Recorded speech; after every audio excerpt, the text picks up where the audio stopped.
Festival de Bastia, le premier. Qui suis-je? Bonne question, je me la pose tous les matins. Pour l'état civil, donc Didier Tronchet, dessinateur de BD.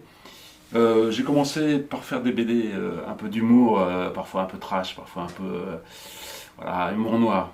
Et puis j'essaie de me décoller cette étiquette et de devenir l'autre Didier Tronchet qui fait de la BD de romans graphiques tellement plus respectables. Voilà.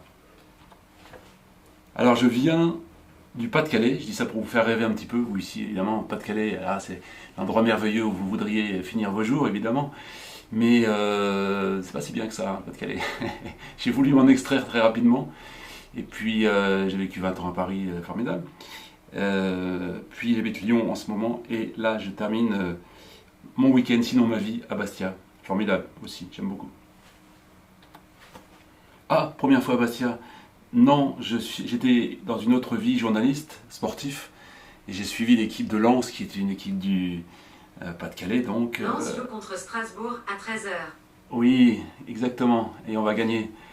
Et je suis venu avec l'équipe dans l'avion, et je suis allé au stade de Furiani, avant son effondrement.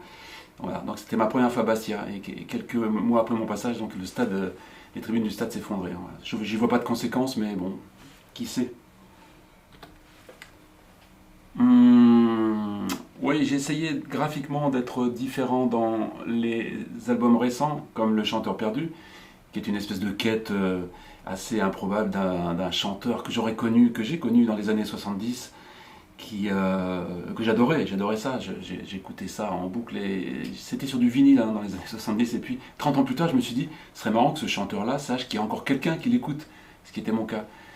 J'ai donc fait les recherches, impossible de le retrouver, et il était parti on ne sait où, et finalement l'objet du livre c'est ça, c'est un type qui part à la recherche d'un chanteur disparu, et sans spoiler, il le retrouve mais très très très loin. Donc ce que j'ai voulu faire pour ce livre, c'est avoir un décor beaucoup plus réaliste, beaucoup plus crédible, pour qu'on soit vraiment dans l'histoire, avec des vrais décors de son trajet, qui part de la Bretagne profonde, et puis qui passe par les côtes du Pas-de-Calais à nouveau. J'en sors jamais, mais par contre là j'arrive très très loin dans l'océan Indien, sur une toute petite île qui fait 1 km sur 2.